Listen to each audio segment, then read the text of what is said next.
I am the Tofu Golem. Please enjoy the video. You'll start by opening Imovie and getting your clip into a timeline right away.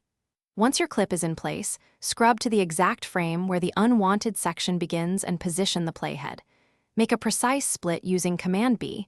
This isolates the start of the segment. Next, scrub forward to the frame where the unwanted part ends and split again. Doing 2 splits creates a removable segment you can select. Make sure the playhead snaps to frames for frame-accurate cutting. Once the segment is isolated, click it to confirm selection. You'll see handles and a highlighted border. If the cut needs refinement, open the Precision Editor or drag the yellow trim handles inward by frames to tighten edges. If audio is attached, detach it first to avoid gaps, then delete only the video or both tracks as needed.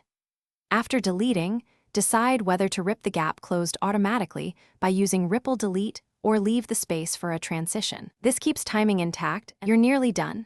Play the edited timeline to confirm flow, then add a short dissolve or cover clip to smooth any abrupt cuts.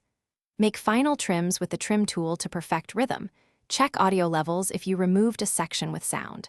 When everything reads smoothly, export using File Share and pick resolution and format.